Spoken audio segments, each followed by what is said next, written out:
donor darah ini kan punya tekanan ya Mbak ya, Oh, karena iya. kita fokus kepada orang, kemudian kita juga menuju pembuluh darah yang kecil, entah kejang atau kesurupan. Tunggu. Kalau kalian punya kritik dan saran untuk Komkatalk, langsung tulis di kolom komen ya. Dan sebelum lanjut ke videonya, kami menyarankan untuk tonton sampai habis dan jangan di skip, supaya infonya nggak setengah-setengah. Selamat menonton!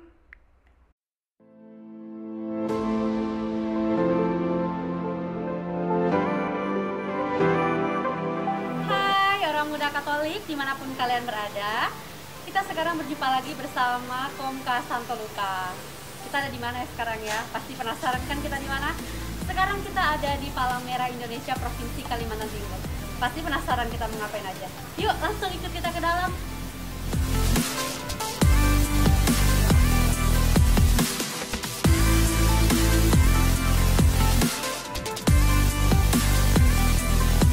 Shalom, selamat siang teman-teman Komka dimanapun kalian berada. Saat ini kita sedang berada di unit Palang Merah Indonesia, unit Samarinda ya Mbak ya? Ya lebih tepatnya unit Samarinda. Di sini kita ada bintang tamu, bisa diperkenalkan diri. Salam kenal, saya Edita Silviana, merupakan salah satu staf teknis donor darah yang ada di unit donor darah Palang Merah Indonesia Kota Samarinda. Ya, udah didengar tadi ya namanya. Jadi namanya Mbak Erika. Jadi teman-teman, di sini kita ada yang namanya Komka Talk. Di sini kita akan mengadakan sebenarnya bukan wawancara sih, tapi kayak memberikan ya sharing dan edukasi kepada teman-teman Komka luar sana seputar donor darah. Oke, jadi Mbak Erika, di sini kami ada beberapa pertanyaan nih ataupun sharing dari Mbak seputar donor darah. Nah, teman-teman yang ada di rumah dan yang lagi menyaksikan video ini pasti banyak juga yang belum mengetahui lebih dalam edukasi tentang donor darah itu sendiri. Jadi untuk pertama deh, kenapa sih Mbak kita itu harus donor darah? Baik, terima kasih. Donor darah sendiri memiliki dua sisi. Kenapa kita harus donor darah? Yang pertama dari sisi pasien dan kedua dari sisi pendonor sendiri. Kalau dari sisi pasien, jelas kita akan membantu menyelamatkan jiwa pasien untuk memenuhi kebutuhan donor darah melalui transfusi darah. Karena penurunan HB atau trombosit yang diakibatkan karena penyakit atau kecelakaan.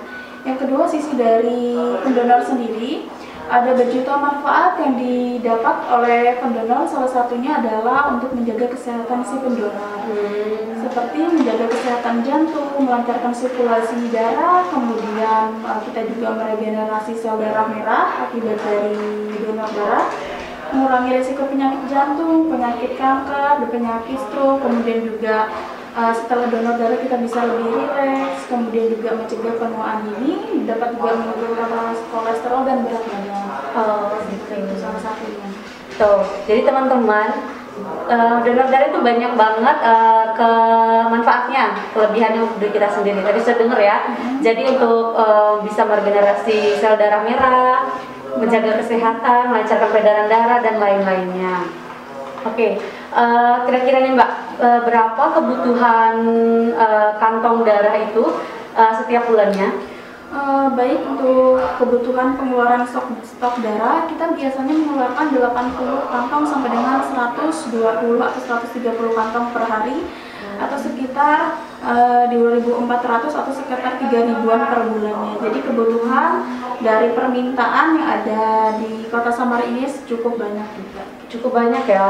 Terus kira-kira relevansi nggak dengan jumlah pendonor sama kebutuhannya itu Mbak? Selama sebelum terjadi pandemi COVID, kita bisa aja sih Mbak mencari, karena kita mendapatkan kebutuhan kantong darah tidak hanya di dalam gedung atau di kantor, tetapi kita juga mencari donor darah itu di luar gedung, seperti kegiatan mobile unit. Nah, kebutuhan pemasukan kantong darah itu 60% dari mobile unit dari luar, kemudian 40% dari kantor.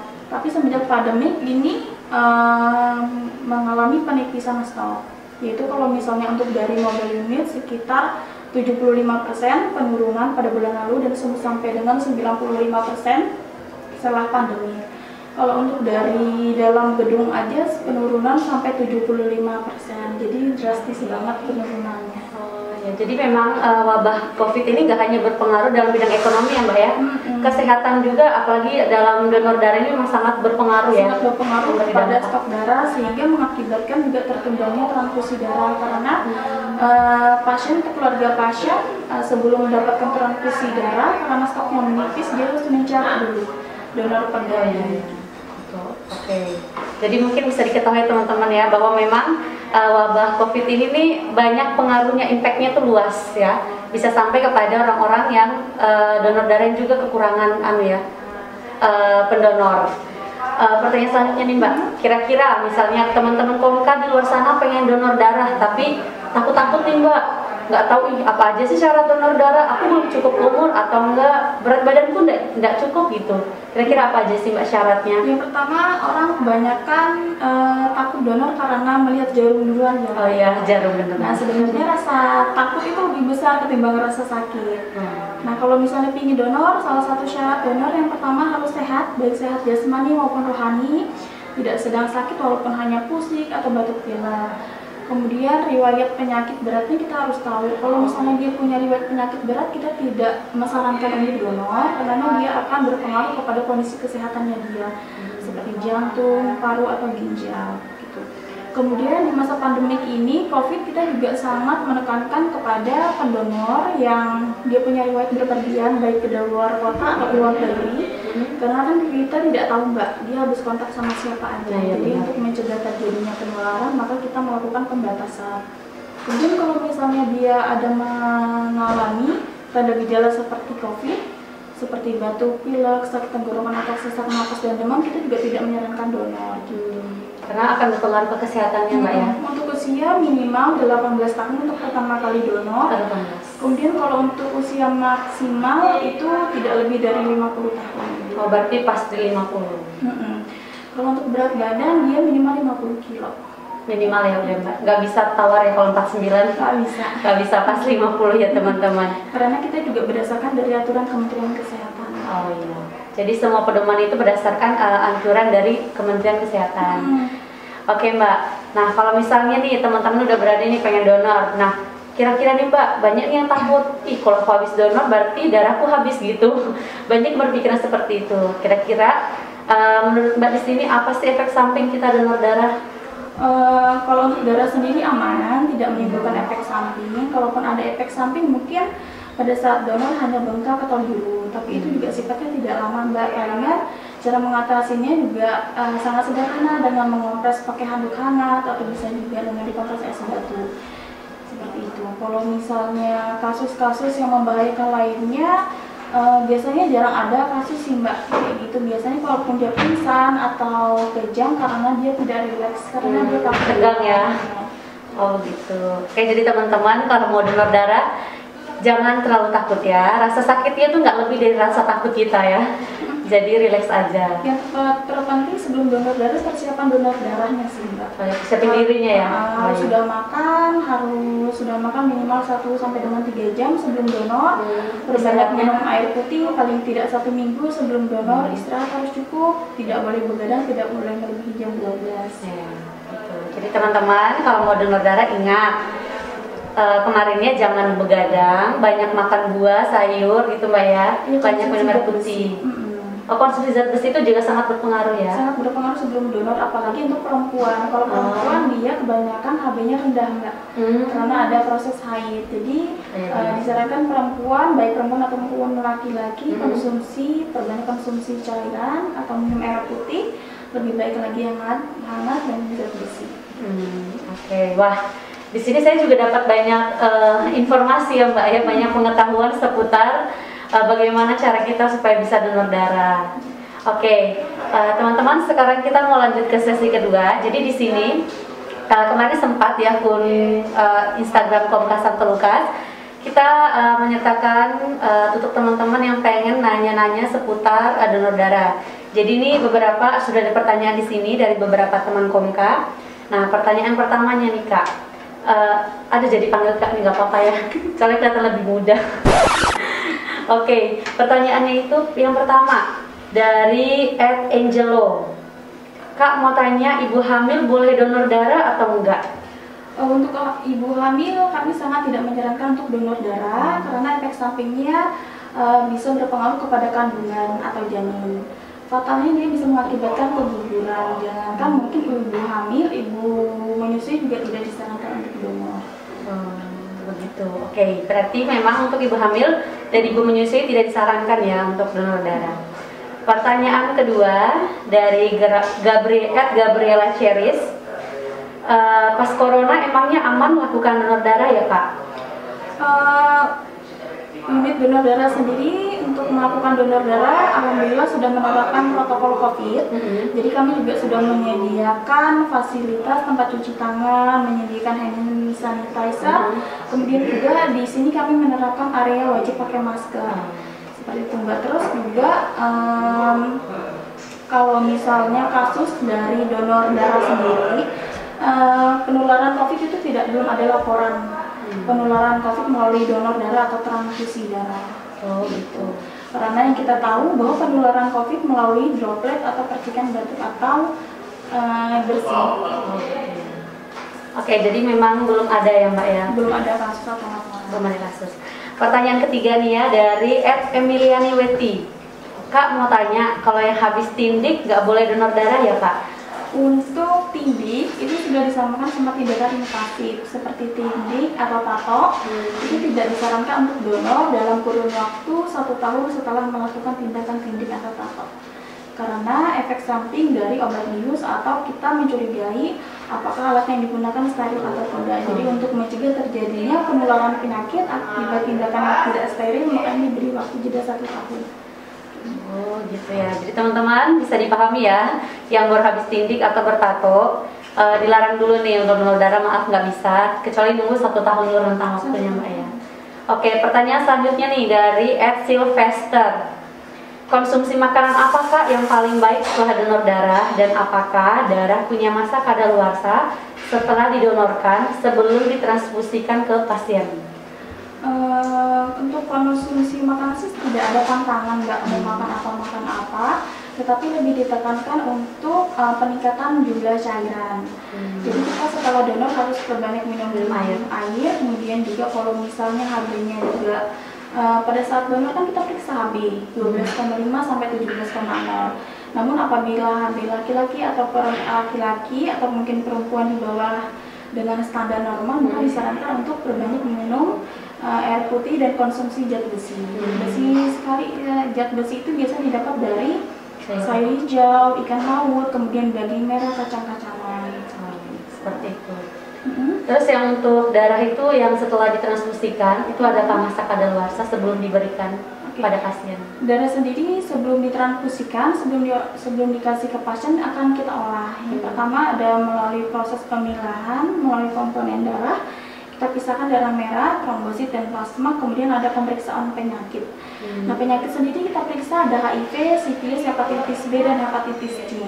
Jadi salah satu keuntungan dari donor darah adalah kita dapat mengetahui penyakit yang serius, seperti itu. Terus kalau masa kadaluarsa darah sendiri berbeda-beda Mbak. Ada untuk PRC itu 35 hari atau sel darah merah pekat, trombosit itu 5 hari. Ada yang juga hitungan tahunan. Jadi masing-masing komponen darah itu berbeda-beda. Baru tahu juga nih saya ya, ternyata dibagi-bagi lagi ada trombosit, sel darah merah, plasma darah. Terus ternyata beda-beda teman-teman masa kadaluarsanya seperti itu. Nah, ini ada pertanyaan lagi nih Kak dari @saya_juragan. Ada beberapa orang yang telah donor darah lalu pingsan. Nah, kira-kira ada penjelasannya nggak nih Kak kalau soal hal itu? Biasanya kalau efek samping dari donor darah seperti pingsan sih jarang terjadi Mbak. Namun orang yang biasa pingsan itu biasanya orangnya yang sudah nervous duluan dari awal, takut ya, duluan dari awal, sehingga dia mempengaruhi jalannya proses donor darah. Seperti itu. Jadi memang untuk pingsan dan tidak ini tergantung kitanya ya. Tergantung kondisi orang masing-masing. Kalau dia sudah rutin, biasanya dia tidak pernah pingsan lagi. Yang pingsan biasanya kasus orang yang pertama kali donor. Karena masih takut-takut gitu emang ya. Oke, kita lanjut ke pertanyaan selanjutnya dari @rayakoten. Pertanyaannya, ini sama nih Mbak tadi, berarti udah jelasin ya yang untuk punya tato. Iya, tadi sama aja ya. Yang ditunda selama 1 tahun. Oke. Pertanyaan terakhir nih dari teman-teman kita yaitu Yode_29. Kak, kalau orang kejang pas donorin darah itu kenapa ya? Kejang atau pingsan itu salah satu penyebabnya adalah kurangnya pasokan oksigen ke otak. Bisa disebabkan karena kondisi dia kecapean juga, bisa juga karena dia juga nefas dari awal sehingga dia kadang juga dia takut melihat darah untuk pertama kali donor, juga dia bisa mempengaruhi karena terlalu nefas, terlalu tegang, akhirnya dia pingsan. Sehingga kalau orang nefas dia akan mempengaruhi pasokan oksigen di otak, jadi dia bisa seperti kejang. Oh gitu, jadi memang faktornya itu ya Mbak ya. Tapi nggak perlu khawatir karena itu juga tidak terlalu membahayakan. Palingan itu bereaksi selama beberapa detik aja. Penanganannya pun sangat sederhana. Kita cukup mengatur posisi baringnya aja dengan posisi kaki lebih tinggi daripada kepala. Jadi supaya pasokan oksigen yang diperoleh lebih banyak. Biasanya terlalu nervous sih ya kayak gitu.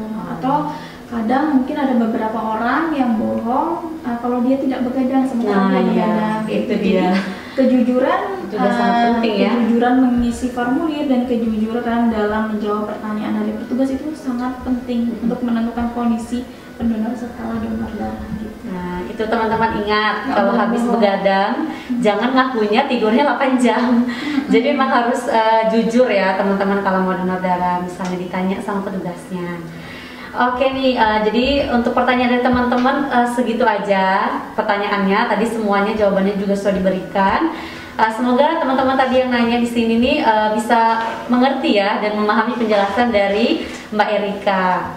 Oke, Mbak, ini kan saya mau nanya seputar sekarang kan lagi wabah corona nih Mbak ya, memang lagi marak-maraknya, memang lagi booming-boomingnya sekarang ya. Gimana nggak ada syarat tambahan nggak sih Mbak di masa corona ini tentang donor darah di sini? Oke, yang pertama kita harus melihat kondisi si pendonor. Intinya pendonor itu harus mengisi formulir karena kan kita telah melampirkan formulir khusus COVID bersama dengan pendonor-donor darah. Salah satunya adalah tidak ada sakit walaupun dia hanya batuk pilek. Nah kalau untuk COVID sendiri biasanya tanda gejalanya kan seperti radang biasa kan Mbak. Jadinya kita harus fokus kepada tanda gejala yang dialami oleh pendonor. Dia tidak boleh ada batuk, ada pilek, sakit tenggorokan, demam khususnya selama 2 minggu atau bahkan sampai 1 bulan gitu. Karena sekarang kan banyak OTG ya, orang yang positif tapi tidak memberikan tanda dan gejala, itu harus dicurigai. Yang terpenting kemudian orang itu tidak ada riwayat berpergian baik keluar kota ataupun luar negeri, karena kita tidak tahu dia habis kontak kemana aja gitu. Terus kita lihat juga lingkungannya dia, apakah dia pernah kontak sama kerabat atau kerabat yang dicurigai COVID. Kemudian kita lihat juga apakah dia kerja di fasilitas kesehatan yang memang berisiko atau sedang menangani pasien COVID. Oke. Jadi itu ya teman-teman, memang beberapa persyaratan tambahan yang memang dibutuhkan dan dilakukan oleh unit Samarinda Palmera Indonesia di Samarinda ini tentang seputar donor darah.